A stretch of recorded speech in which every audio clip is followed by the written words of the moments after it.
Hello, everyone. Welcome back to another episode of the YouTube Controversies Iceberg Explain reaction series. We're on episode 5 now.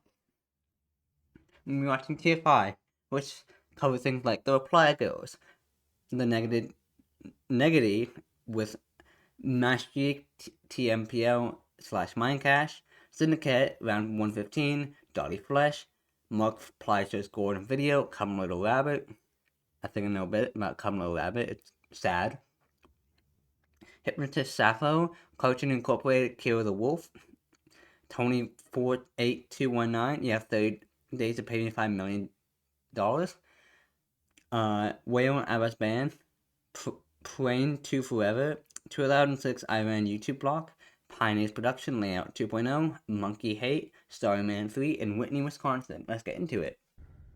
Mindcache is the name of a virus Minecraft mod that two of the hugest Polish Minecraft YouTubers were promoting near the end of 2012. This Mindcache mod was a keylogger meant to steal credit card information and passwords Oh from the my god. devices it was installed on. The only real reach this controversy had outside of the Polish-speaking YouTube gaming community was a mostly forgotten Reddit post on r/Minecraft, where top Minecraft developers like Dinnerbone responded. Earlier in Tier 2, I talked about Coney 2012 and YouTube being a place used for calls to action that often fail. Akmal Sheikh was a mentally unwell Oh man my living god. in North London. He was homeless and constantly in a variety of a Whoa. mentally unwell man living in North London. He was homeless and constantly Following 7 July 2005 London bombings, they sent a text message to two people in London saying now everybody will understand who Muslims are and what jihad is, and was consequently investigated as a terrorist suspect for 5 months by British intelligence and Poland's Internal Security Agency. So in December 2005, the MI5 investigation was terminated due to insufficient evidence. in a variety of legal In 2003, Sheikh sexually harassed and unfairly dismissed a 24-year-old female employee. He also failed to pay more than half her wages. In 2004, an employment tribunal awarded her 10 £10,255 for damage, £10,255 for damages and unpaid wages, which he subsequently never paid. troubles. Sheikh, with no musical Oh lord, give me a second. I met Akmal in Warsaw about 2.5 years ago on a protest organized by Polish nurses. He was a very open and positive person despite the fact he was living in poor conditions in a kind of Polish community center, seemingly homeless. We met every day throughout the duration of the protest, which lasted about 3 weeks. As I am a musician, he wanted me to help with a recording of his future international hit called Come Little Rabbit. He organized a studio for free and wanted to practice the song with me and Paul Newberry, who played the bass on the song. I was responsible for some of the backing vocals. It was clear that Akimura had absolutely no musical talents, no sense of timing, and the song itself was dreadful. Throughout the recording, he was jumping around in his best imitation of a rock star. He made it clear to him that this was a hopeless song, but he was still adamant that we were being negative and Come Little Rabbit was what the world has been waiting for. He seemed to think it would bring about world peace or something bizarre like that. Even though this was a crazy idea, Paul and I helped him, as he always meant so well, and he clearly thought the song was going to have a very positive impact on the world. experience, wrote the song Come Little Rabbit, believing it would bring both world peace and make him a national star. In 2007, a musician named Gareth Sanders that he met in Poland allowed him to record the song and publish it. Here is a snippet of Come Little Rabbit. Come little rabbit, come to me. Come little rabbit, let it be. Come little rabbit, come and pray. La ilaha illallah. La ilaha illallah. Illallah, illallah. La ilaha illallah. Illallah, illallah. While it obviously didn't perform well, a man Sheikh met in Kyrgyzstan, who he called a Kol, told Sheikh that he could perform the song in front of thousands in a Oh, this is where it gets just sad. nightclub he owned in China. Akol would pay for the flight and everything as long as Sheikh brought this prepackaged suitcase. On the 12th of September, In the early hours of September 12, 2007, after the British Akmal Sheikh arrived in international airport in that place from that city, Republic of Tajikistan. He was seized by custom officers in the mezzanine of his Remember handler. when Sheikh flew to China, he was arrested when he arrived at the airport. After being searched, it was discovered that the suitcase had 9 pounds of heroin, and little to nothing else. There was no nightclub. In November 2007, on Sheikh's first trial, he was sentenced to death. This is where spreading awareness through YouTube comes in. After hearing of the story on the news in October 2009, London-based organization Reprieve would upload a video featuring the song, protesting against the execution of Sheikh. This did not work. The video in question only received 170,000 views in the first year, and 2 months later, Sheikh was executed. How the execution is viewed wildly varies. Nah, I didn't deserve that. He did not deserve that. You wanna know why? He didn't know what was in the suitcase. He didn't know. He was mentally ill. He was trying to get the song Come Little Rabbit out there. He had no ill intentions whatsoever. He didn't. He thought his song that he made would bring world peace. And so when this guy came up to him and said, yo, I can take you to this nightclub so you can perform that song in front of a bunch of people. And he said, oh, you have to take the suitcase. He probably didn't even think twice about that suitcase. He just wanted to go and perform in front of people. He did not deserve death. He didn't. Under no circumstances did he deserve death. He was completely innocent. The guy who set him up for that is not innocent. God damn. Depending on who you ask. Many people now are shocked at how cruel it was, though in 2010 It was almost cruel. the exact opposite. This Chinese poll showing 77.5% of people were in favor of the execution. What? Many are critical of the fact that Sheikh's mental health was not taken into consideration during the trials. Twice before, I've mentioned Syndicate, a wildly popular gaming YouTuber, at one point having over 10 million subscribers, though he's fallen to 9.6 million over the course of the last 5 years. Syndicate's hour-long video of him reaching round 115 on COD Zombies in 2011 is one of the most popular COD Zombies videos period, having over 14 million views. Though starting in March of 2021, people started to notice that things didn't add up in the video, and alleged that it was a fake run. One of the most damning pieces of evidence comes from a separate trailer video leading up to the round 115 run, where Syndicate is seen playing an entirely different character. 10 years later, he would clarify My game crashed after the round 69. Nice.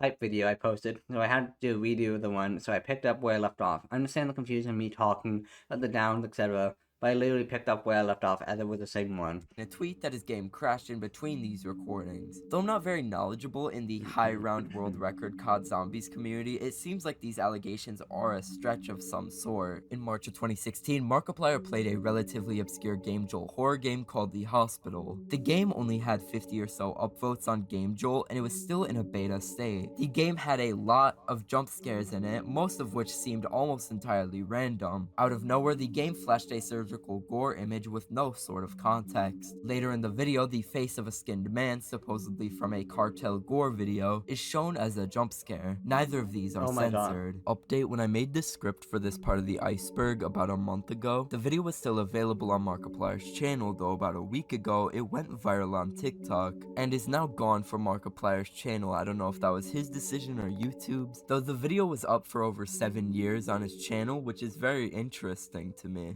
Whitney, Wisconsin was the YouTuber who tried to convince everyone it was good to have a dog, and oh, that's just called zoophilia. That's all I really need to say. She was featured on Leafy is Here's channel and Drama Alert multiple times throughout 2016. Cartoon Incorporated was a fake cartoon piracy channel hosting a child.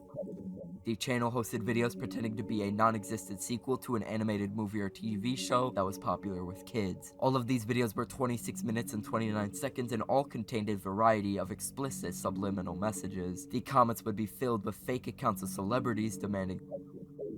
From 2006 to May 2013, fake accounts of celebrities demanding. Okay. From 2006 to May 2013, people could upload videos and mark them as being a response to another YouTube video. In 2012, YouTube users started noticing that video responses were often How it learned that YouTube's algorithm favored reply videos, meaning if you filmed a video responding to another video, YouTube would almost automatically put her at the top of a list of suggested viewing alongside the original. Goddamn, I cannot speak.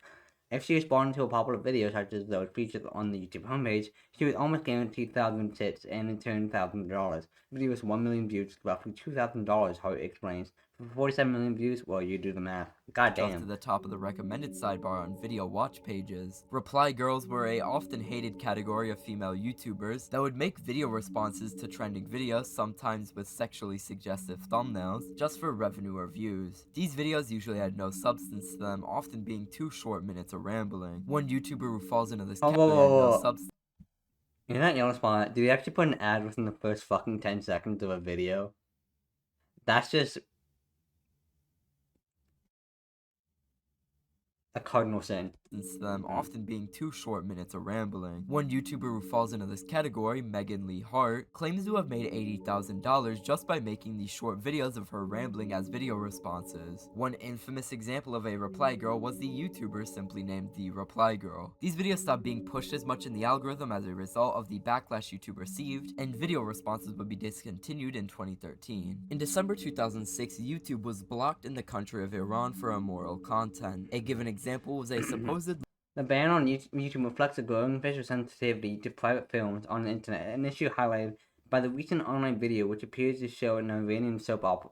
Leaked video of a popular soap opera star in Iran having sex, which was allegedly posted on the platform at some point in 2006. Keep in mind, this was very early in YouTube's history, only a month after Google bought YouTube. The block was lifted in 2009, but YouTube was blocked again in Iran in 2012, following the release of the film Innocence of Muslims that I talked about earlier. Pruane2 Forever, formerly known as Pruane2, was a 12-year-old YouTuber who shared hot takes on video games and movies back in 2007. Pruane was a relentlessly bullied YouTuber, most notably for his appearance and voice. After a video he made, a relentlessly bullied YouTuber, most notably for a nickname for YouTuber Prune12, now Prune12 Forever, given to him because you could drive a semi-truck in between his teeth if you're on the fury of Anon with his anti-porn videos, yet he himself has not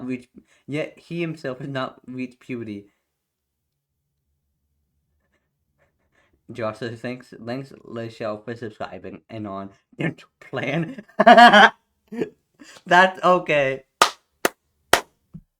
Good job. Appearance and voice. After a video he made in October 2007 making well, fun you of porn can. addicts and porn comment bots, he would become the center of a large wave of backlash, even being on TV shows like G4. He would later delete his channel after the wide array of hateful video responses, before returning in 2008 under the name Pruane2 Forever. Unlike some creators who started out innocently before their content took a strange and disturbing turn, Dolly Flesh's content was disturbing. Bro, what is that haircut? Starting out by making gory clay animations depicting rape and murder. Those who did watch his YouTube channel at this point were disturbed by the When I was 12, I remember having an obsession of wanting to be blanked by a hot girl. I remember looking at a cover of Britney Spears in a dress and black hair and tell lots of her I wish she could blank me. Wow. Of his strange fetishes. Over the next few months, Layton would post many disturbing talking videos about his interest in.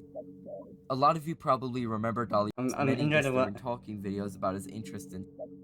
A lot of you probably remember Dolly Flesh from this telephone haircut image that's been going around for a while, and I stumbled upon this rabbit hole myself because of that. The Dolly Flesh story would take a turn in 2019 when he released the video 1 Kid, 3 Hamsters. While the content of the video was kinda normal, the description read pinned, stabbed, drowned, and microwaved. These 3 causes of death line up with each hamster, and he would kill each one of them in these exact ways in his next upload, which was taken down very quickly. Because Layton's channel was so small when this happened, the small audience he had failed to get the police to investigate him, despite their attempts. A year later, he would repost the same video on random subreddits which were completely safe for work, and he was arrested in May 2020, being charged with 3 counts of animal cruelty. He was bailed out 3 days after his arrest, causing protests outside the courthouse the decision was made in. In June, Layton would plead guilty and was scheduled to serve an 18-month conditional sentence, followed by 3 years of probation. Wael Abbas is one of the most well-known bloggers and human rights activists in Egypt.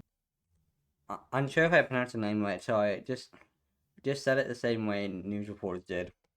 At one point in 2007, his YouTube account he was sharing videos on was terminated. Abbas was most known for his anti-torture activism, and his videos often contained clips of police brutality. This caused quite a bit of controversy, and multiple articles would be written about the matter. A CNN article from September 2007 reported, the blogger, who said he's in a state of shock because he lost videos he's uploaded for years, said he might resort to campaigning against YouTube. We thought YouTube was our ally, Abbas said. His channel has since been reinstated. I'm gonna read the last part.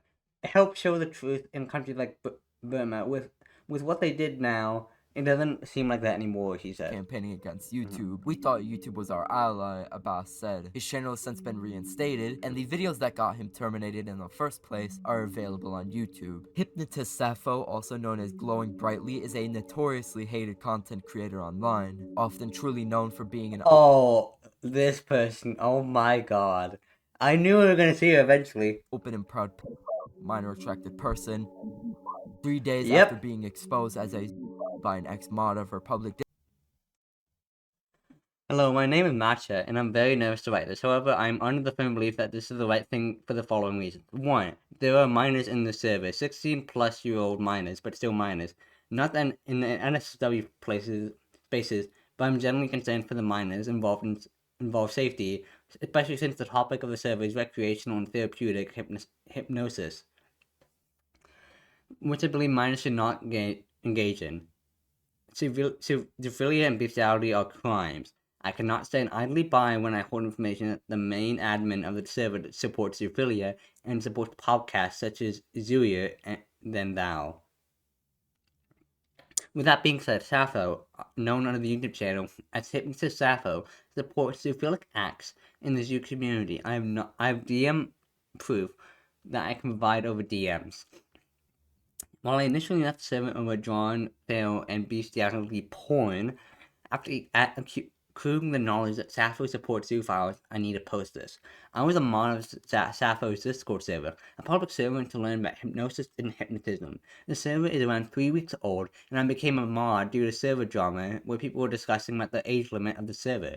I was under the firm belief that there should be no minors allowed, as I've seen and heard instances of over VC when people have tiptoed around the line between safe work and not safe work in public non-NSFW chats.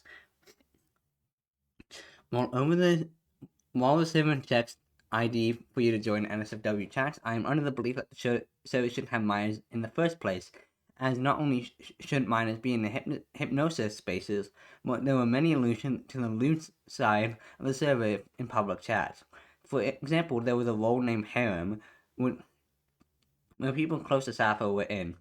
Also, Sappho built some of the audience around the HypnoFirst Telegram group, a strictly 18-plus Telegram group. We came to an agreement that the server would be 16-plus, and that's how the server stands today. Discord server. She made a video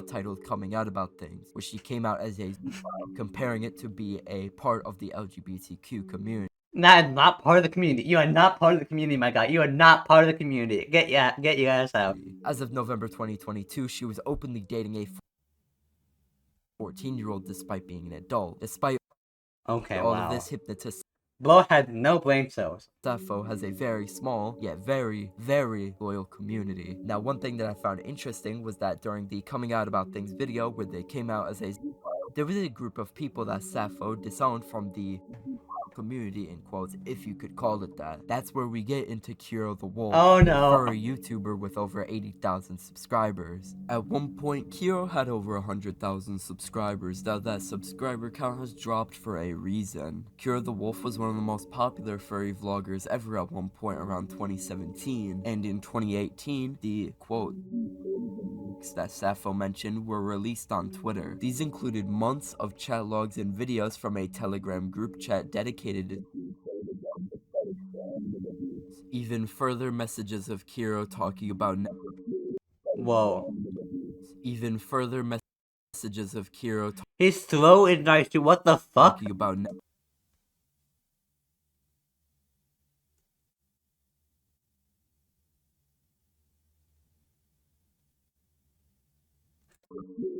his childhood dog. The production is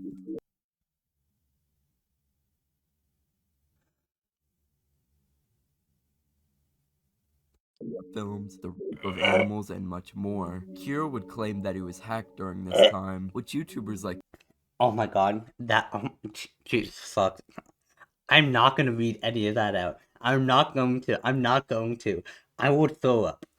PK Russell would back up, though thorough investigations of activity on both Kira's public Twitter and in Telegram chat logs, people came to the realization that it is almost certainly him. Living in the same place, Telegram chat logs bragging about his recent subscriber growth, posting the same pictures at the same time, having a dog die of a kidney disease at the same time, having the same fetishes, and much more. People later Disgusting. found out that images Kira publicly posted on his Fur Affinity account had been posted by him on a form in 2012, months prior, making it very obvious he had been in communities for a very long time. Many other people included in the often talked about and shared videos of them torturing and killing animals. Kira was investigated and is only a free man on a statute.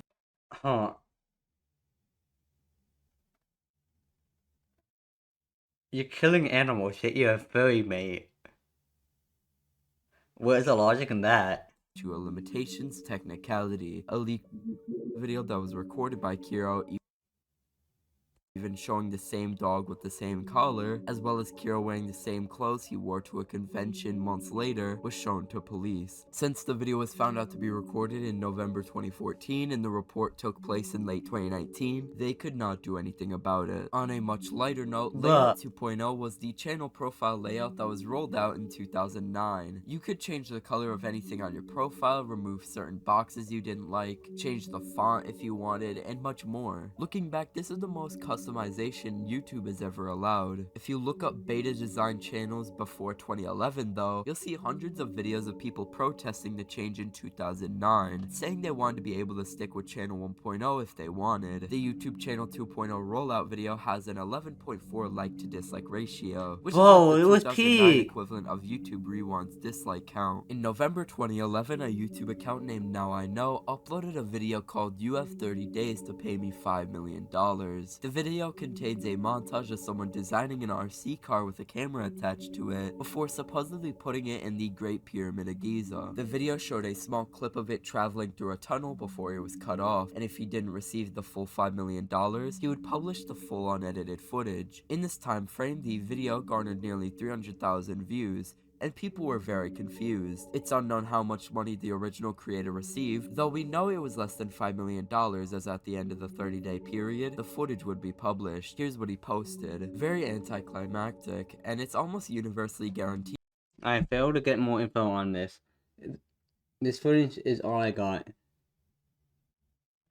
But now I know that something is going on down there, and next time I'll do my best to get closer. Just don't ask me about the location of that shaft. I got nothing to lose, but I don't want to be responsible for your problems or your death. That's insane. That this video was entirely a hoax, with the realest bit about it being the flight to Egypt. The monkey hate entry refers to a very strange and obviously controversial community of people that despise monkeys. At one point, there were hundreds of playlists of videos of baby monkeys being abused with disturbing titles, often having comments expressing pleasure or demanding even more of their torture. The origins of this community are murky, though it dates back to at least 2011 and started gaining mainstream attention around 2019 and 2020. Tony48219 was the YouTube channel that 28-year-old Christian man Anthony Powell owned from June to October of 2007. Despite only gaining 50 or so subscribers in his very short time on YouTube, he'd sparked a lot of controversy through his now lost rant-style videos on atheists and misogynistic videos on black women. Anthony's channels were terminated time and time again, as many of his rants were very bold, profane, and often offensive, and his conservative views were controversial in the early YouTube community. Starting in 2009, Anthony had an online feud with another vlogger who had been on YouTube since 2006, named Asia McGowan. Asia had nearly the exact opposite beliefs Anthony had, and they apparently had begun to argue online, with Anthony leaving many hateful comments on her videos. They had apparently lived in around the same area for a long time as well, with Anthony previously going to the school that Asia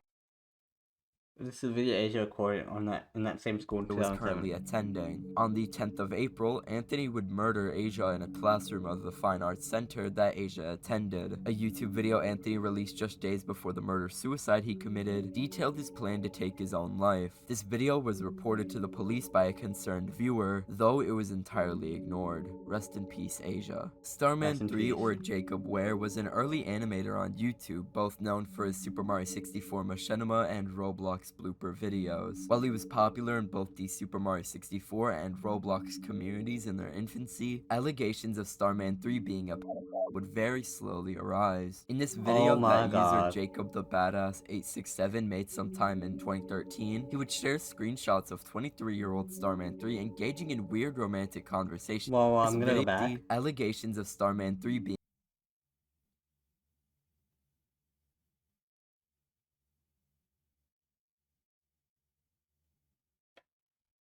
Okay.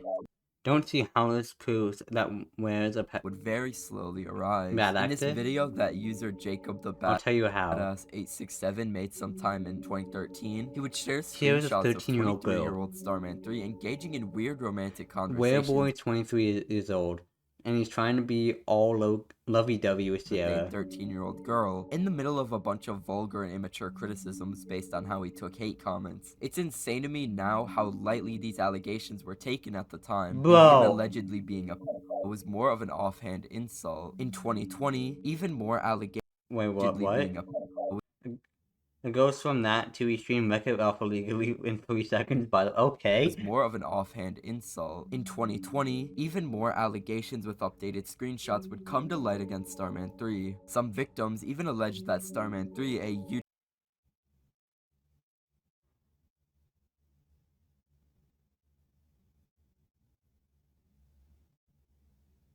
YouTuber they Whoa. looked up to, coaxed them into acting out strange top fetishes right of is- Starman's, including the case of Starman 3 is very disturbing to Wow. me, as the Super Mario 64 community as a whole Many people believe he is. I doubt it. didn't take action for nearly a decade, and in that time, Jacob allegedly groomed even more underage fans. Especially in the early 2010s, the community surrounding the game Super Mario 64 was almost entirely made of children. People would start taking note of these disgusting actions in early 2020, and Starman 3 stopped uploading on his main channel. He's now active as a part of a Let's Play collective that's existed for some years, named Grand Star Legion. You may recognize Starman 3's character if you watched SMG4's videos early on in his career. no. Pioneers Productions was the screen name that Randy Stair, also known as Andrew Blaze, made a YouTube channel under in 2008. As far back as 2007, Randy had uploaded hundreds of vlogs and sketch comedy videos to YouTube, even catching the attention of big-name YouTubers like Fred and Ray William Johnson. Starting in 2013, Randy's mental health had started to rapidly decline, following the death of some of his closest friends. In this time, that Randy had sucks. become increasingly obsessed with the ghost character Ember from Danny Phantom, even starting a Danny Phantom spin-off animation series called Ember's Ghost Squad, or EGS, in 2015, believing that when he died, he would be resurrected as one of the ghost girls in his EGS series. At the same time, Randy was also becoming insanely obsessed with the perpetrators behind the in the spring of 2017, a series of tweets he made on alternate accounts made it very obvious Randy was either going to harm himself or harm someone else around him. In June, Randy posted a video where he flipped a coin 3 times. If the best of 3 resulted in heads, he would kill himself. If it was tails, he would kill himself and others at the Weiss supermarket he worked at. By this point, Randy's channel had been on the decline and he only had a few hundred viewers, and none of them saw anything wrong with this. The result was the supermarket. On the 6th, Randy uploaded another video showing all of the Weiss supermarket entrances and exits that he was planning to barricade.